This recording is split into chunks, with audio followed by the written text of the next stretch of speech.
মোক যোনে যিমান গালি পাৰিব, সোণ যিমানে পুৰিব সিমানে সি ভটভটকৈ জ্বলি থাকিব। মোক যদি গালি নাপাৰিলেহেঁতেন মই 102টা চিট নাপালোহেঁতেন। আৰু এতিয়াও যদি মোক গালি নাপাৰিলেহেঁতেন CM ৰিলিফ ফাণ্ডত 100 কোটি জমা নহ'লহেঁতেন। মোক যিমানে গালি পাৰিব, অসমৰ মানুহৰ মোৰ প্ৰতি ইমান চিম্পেথি আছে যে মামাক এনেই গালি পাৰিছে, ময়ো 2 টকা দিম।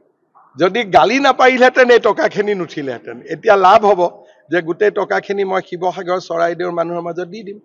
গতিকে এই যিসকলে মোক গালি পাৰিলে তেওঁলোকক মই 2 হাত জোৰ কৰি নমস্কাৰ, ধন্যবাদ, কৃতজ্ঞতা জনাইছো যে আপোনালোকৰ কাৰণে এনেকে মানে নৈৰ পানী পৰা দি টকা সোমাইছে। এই মাত্ৰই মোক খবৰ দিলে আৰু এজনে 3 কোটি টকা পঠাই দিছে গুজৰাটৰ পৰা।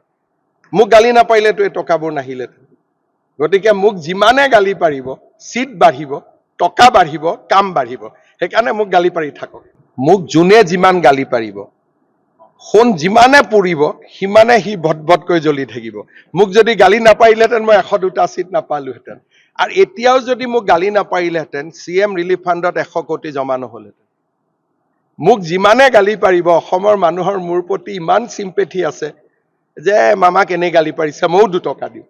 যদি গালি নাপাৰিলেহেঁতেন এই টকাখিনি নুঠিলেহেঁতেন। এতিয়া লাভ হ'ব যে গোটেই টকাখিনি মই শিৱসাগৰ চৰাইদেউৰ মানুহৰ মাজত দি দিম।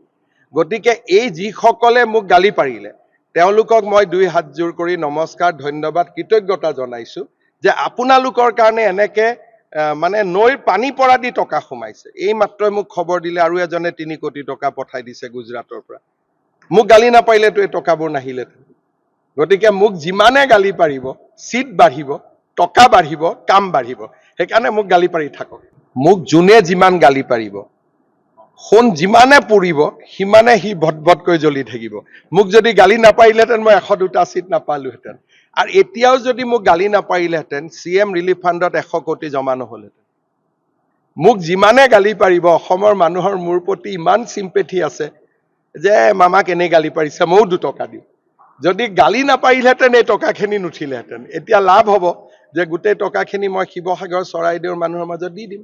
গতিকে এই যিসকলে মোক গালি পাৰিলে তেওঁলোকক মই 2 হাত জোৰ কৰি নমস্কাৰ, ধন্যবাদ, কৃতজ্ঞতা জনাইছো যে আপোনালোকৰ কাৰণে এনেকে মানে নৈৰ পানী পৰা দি টকা সোমাইছে। এই মাত্ৰই মোক খবৰ দিলে আৰু এজনে 3 কোটি টকা পঠাই দিছে গুজৰাটৰ পৰা। মোক গালি নাপাৰিলেতো এই টকাবোৰ নাহিলেহেঁতেন।